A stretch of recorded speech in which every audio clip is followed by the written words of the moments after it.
It was the 15th of September 1985.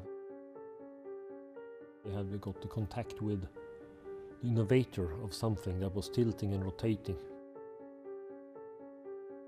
When I saw it on an excavator and I saw how the bucket can rotate, well, this was a shock for me. Well, that must be useful. This must be something. It must be on every excavator. From that date, I live with this product.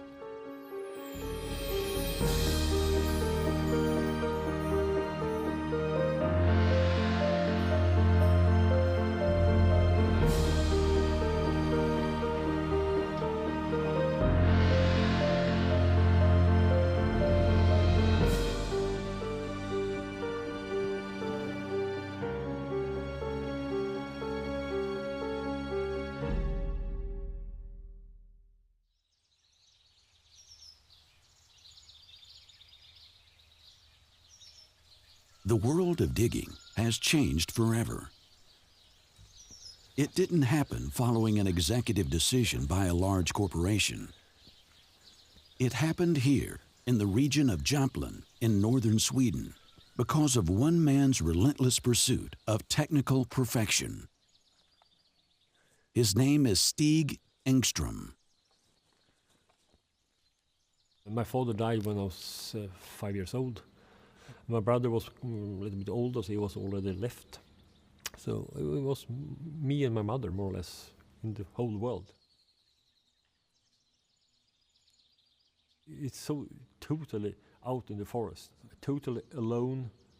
I have no neighbors, I have no friends in my same age. For me, it was what I wanted. I want to have it like that, because I have a lot of time with myself and with my ideas. I was mainly playing with Lego. Lego was really big for me. And it was everything from water power stations, helicopters, logging machines, excavators, everything. I think I was 10 years old when I decided what to do later. When I came to school, I found a lot of interesting things also there. Trigonometry, for example, maybe not religions or maybe not history, but mathematics, physicals, chemistry, I love that part of it, the science part of it. I knew I should be in an environment with the mechanical industry, that's for sure. Upon graduating college with a degree in technical engineering, Stig got his first job at a company called Noreco as technical designer. That's where his life changed.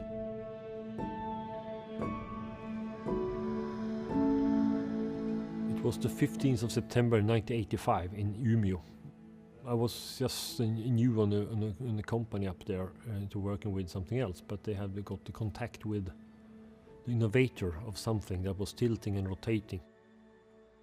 When I saw it on an excavator and I saw how the bucket can rotate, well, this was a shock for me. Well, that must be useful. And everyone who saw it said the same thing. This must be something. It must be on every excavator. From that date, I live with this product.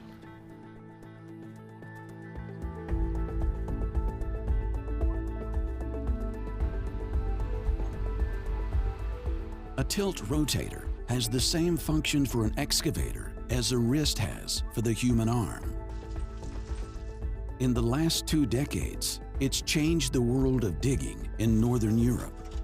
Today, it's almost mandatory to have a tilt rotator to get an excavator job in this part of the world.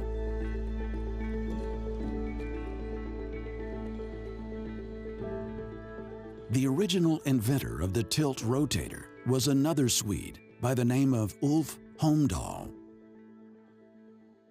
Det var en entreprenör som önskade att man skulle kunna vrida skopan och tippa den och det här. Jag började 79 och fick fram den till 85. Ritningar fanns aldrig. Jag byggde rakt igenom huvudet hela tiden hur jag ansåg att det skulle se ut för att kunna få detta här. Så det utvecklades ju hela tiden i bakhuvudet. Och jag tycker att jag fick till en rolig och bra produkt. Ulf applied and received a patent for his invention. However, he didn't have the capacity to develop the tilt rotator himself. Ulf made an agreement with Noreco, an industrial company in northern Sweden. Så när jag kom upp då så fanns Stig Engström där. Jag tror att han var helt nyexaminerad konstruktör. Han tog tag i detta här, gjorde ritningar och allting sånt. För det fanns ju inte.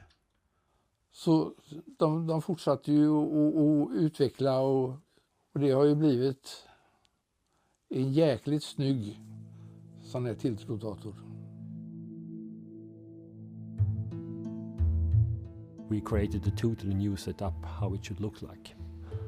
I started from the beginning, and it was paper and pen. It was old-fashioned style to make it. So I started with drawings, and did a lot of mistakes myself, of course, because I didn't know what to do exactly. But we learned, and we succeeded with that. So in 1989, we produced 164 units. The units were far from perfect. There were a lot of errors in the technical design. There were a lot of function failures and warranty issues. Unfortunately, I have not my economical background, and the owner of the company had not better than me, so it was a totally chaos. So when we delivered the most, we also lost the most money. So in 1990, I said, this is totally impossible. We have too much problems, we have too much loan, everything is a problem, and at that time also the Nordic bank market totally dropped.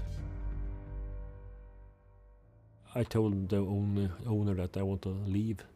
I believe in the product, but I don't believe in this setup. We need to do something. Then from 1990 I started my own company called Engcon, Engström Construction.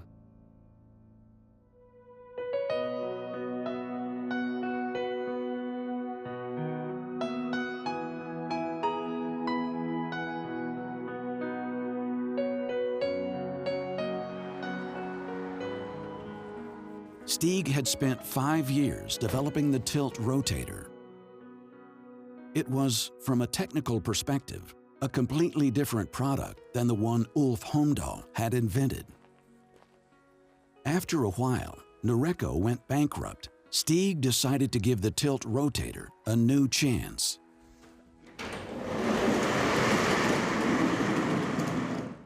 Welcome to Engcon, Lidköping, the first factory of Engcon.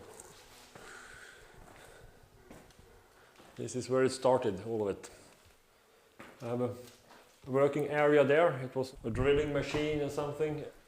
We had always problems with electrics because the fuses was too weak.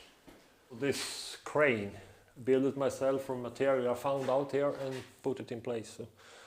So I remember it quite well. A lifting device to help me with the heavy things. Of course, when I started the company, I knew that Ulf Holmdahl was the owner of a patent. I have some consultants to help me with that and check into the patents if it was a problem for me with the design I have taken. And of course, this is what I feel, but I have no idea what Ulf Holmdahl feels. And I have not met him for 30 years, so I have no idea what he thinks today, if I've stolen it or not. Men när vi har sålt de här, alltså 30, men så det gamla EC30, men mer än hälften av dem gick ju till det 26. At Noreco, Stig had gotten to know a technical designer by the name of Kjell Hugberg. Stig got him on board on Engcon to develop a new and better tilt rotator. När vi skulle konstruera Engcons variant av det här, då blev det en helt ny lösning så att säga. Att vi startade om Engcon, då fick man egentligen ett vitt papper och börja med. Så det var nog en stor orsak till varför vi kunde ta så pass radikala grepp som vi gjorde i början.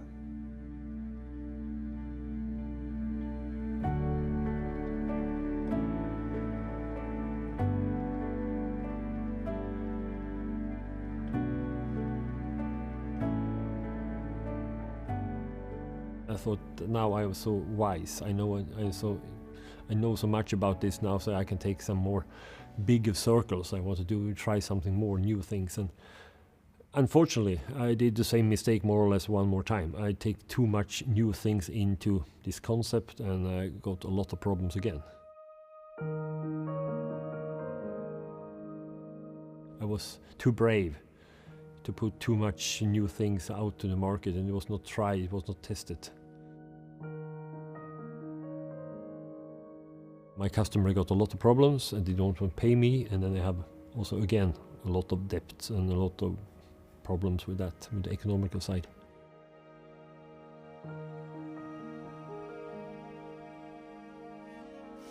Det var ju det värsta. Fick ju ut en 30-40 aggregat. The third important person in the early days of Engcon was Håkan Wijk. The Finn joined Engcon as head of sales. Och det här där börjar ju nog bli nästan mordhot. För det här funkar ju inte. Och det var ju typ 60 000 kronor per aggregat. Och pressade ut 10 stycken är ju 600 000 och pressade ut 31,8 miljoner och allt åt helvete. Så. I have a lot of collectors coming in, they want the money. Someone was coming up from south of Sweden to kill me, so I had to do something. I found a solution. And the solution was at that time that I have produced one, I've sold one, I also got the money for one unit. And then the other customer, I have promised him for 3-4 times that, well, on Monday it's ready to deliver to you. On next Monday it's probably finished, and I'm sure it will be ready next Monday, and so on. And after 3-4 times, the customer seems to have a problem with the patient. So, well, he had some really nasty words in the telephone and promised me to come here and do something. So I said, now I have to find out a good solution. And the quickest, best solution was to take the other customer's unit and send it to him. And that happened twice. My debt was 500,000 Swedish crowns, more or less exactly in July 1993. And that was the deepest point I've ever been. It was really close to a bankruptcy for my company.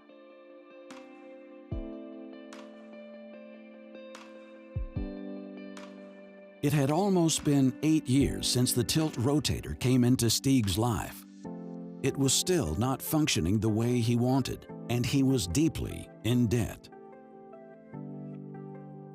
Most people would have given up. What drives some people to continue when common sense says something else? What makes some entrepreneurs extraordinarily successful when most are not? When you come to a corner, when you have a knife against your throat, you are really, really creative. And well, I think that's one side of me. I need to be really under hard pressure before I can do the best solutions and be more creative. So, well, it's good and bad things, but definitely it was a hard time. For me, it's more like I can't tell myself or the rest of the society around me that I have failed. I need to go further, and so I knew it. I can better than this.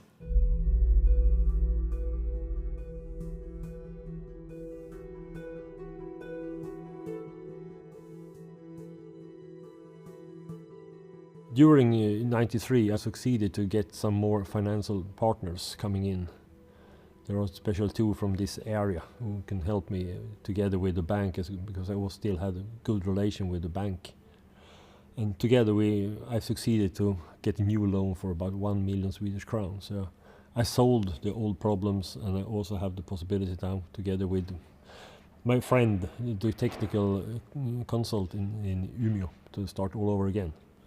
And at that time I take 3 steps back and started with something that already been tested. Kan de hjälps de åt teoretiskt? Jo, det gör de. Men på du glappen så att de verkligen kan få dem att sätta i? Jo, men motorn han tar ju igen glappen. Ja, han drar ju. Ja. Så det tror jag nog.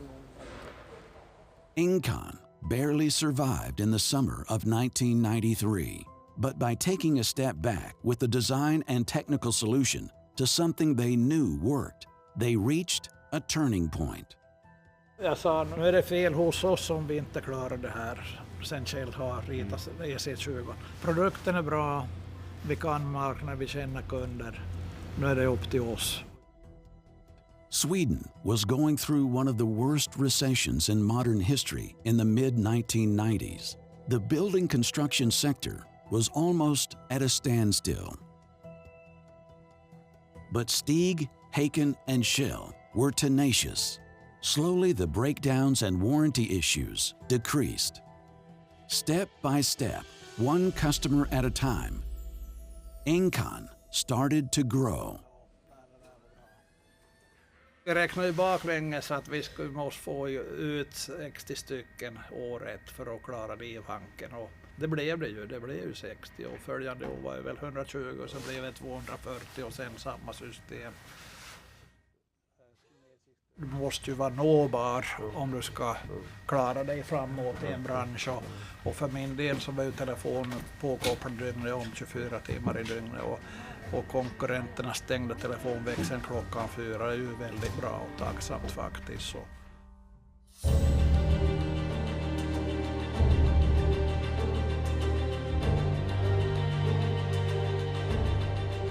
In 4 years, between 1993 and 1997, Engcon went from fighting bankruptcy to a solid company in northern Sweden.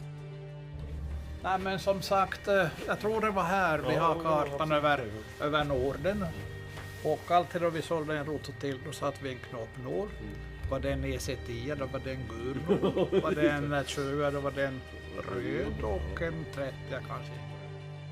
It was still hard work with every sale. Nothing came easy. That too was about to change. It was 1998, and it was really a quick change, because what's happening was we were struggling and convincing customer that you have to buy something, and all of a sudden the first customer asked us, they called us, they put a telefax, and it was at that time, I need one because on Monday I'm out of job if I don't have a tiltrotator. So something happened just overnight. And then it came from something we were pushing out to something the customer needed. And that was just overnight. It was changed so rapidly.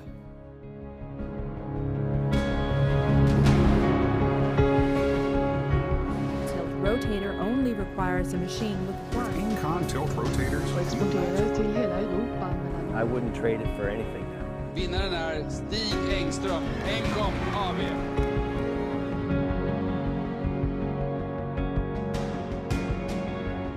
In the last 20 years, Engcon had grown to making over 100 million euros annually, with offices in 9 countries. Though successful today, the potential for Engcon is still enormous. Only about 2% of the world's excavators are equipped with a tilt rotator.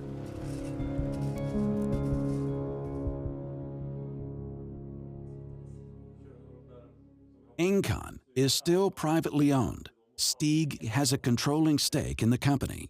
But since 2012, Christer Blomgren is the CEO of Engcon, and he runs the day-to-day operations.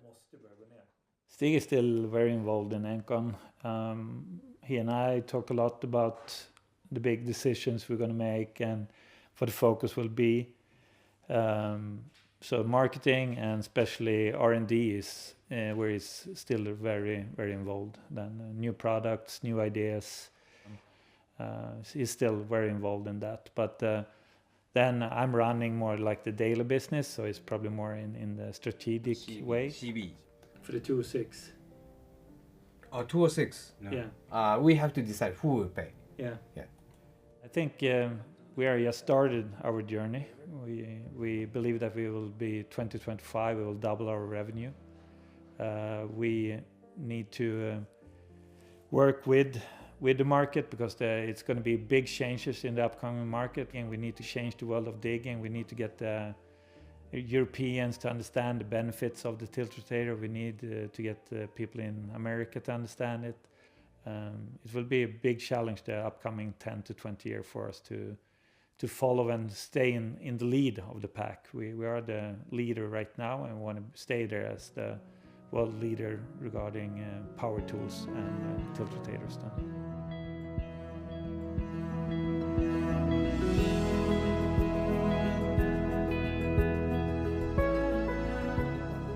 Jag har många gånger tänkt på det. Ulf Holmdahl spent over 5 years inventing the first tilt rotator. Ulf's invention has changed the world of digging. But since the late 1980s, long before Engcon became successful, Stig and Ulf have had no contact.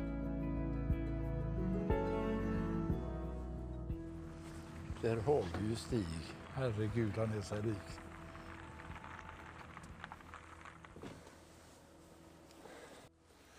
Ulf Holmdahl, det var sannerligen inte igår. Hej du, hej du! Fan vad länge sedan. Hallå grabben! Hur är det? Jo. Fan, är det 30 år sedan eller något då? Ja, det är säkert. Ja, det måste vara. Ja. Jag känner faktiskt igen det. Jag känner igen dig. Ändå att det är 30 år sedan. Ja, det är helt otroligt. Ja, det. Jag såg det där för första gången och sen har det varit med. Så det... Ja, egentligen. Det ändras ju livet totalt. Från den dagen har jag liksom hållit på med något annat. Det var bara det här. Du har bara hållit på med detta, ja. Sen den dagen. Jag har inte tänkt på något annat sen den dagen faktiskt. Det förstår jag. Eftersom du har byggt upp allt detta. Ska vi ta en varv och titta vad vi håller på med? Så ja, det är ju det som är det intressanta. Ja, jag förstår det. Ja. Vad som har hänt. Så, varsågod. Du har fått in. Ja.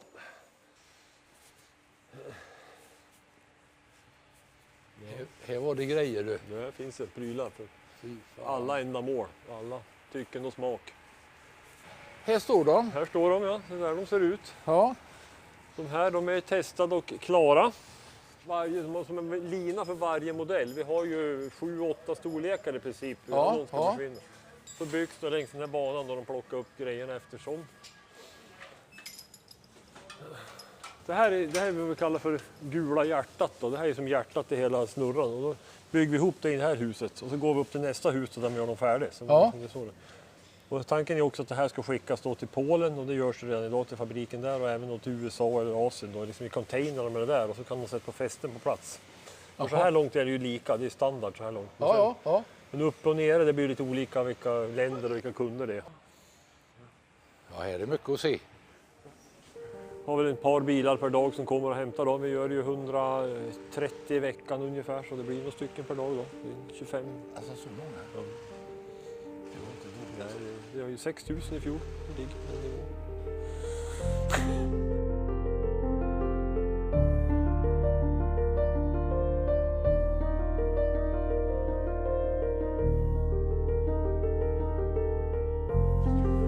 Det är mycket nyheter. Ja, det är mycket som har hänt på det här området. Och mer är på gång. Det är liksom ingen hejd.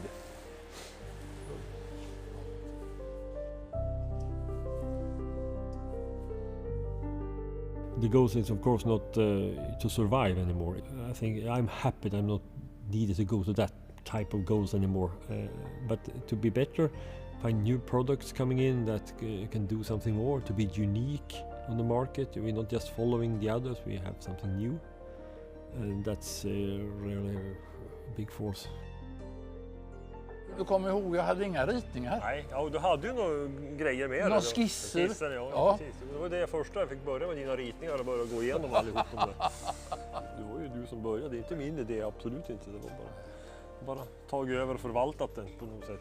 Du har förvaltat den mycket väl. Ja. Men vad jag har förstått på statistiken så har du ökat din omsättning hur mycket som helst. Ja, det passerar miljarden nu. Ja. Det gäller att satsa på rätt sak. Man spelar ingen roll hur mycket du arbetar om du håller på med fel sak. Då blir det ingenting kvar i alla fall. Så man måste ju ha tur också. Ja. Och timing. Det var jävligt skoj att få träffa Ja, dig. verkligen. Jag har faktiskt funderat på det här jättelänge. Fan, vilken det här ska bli.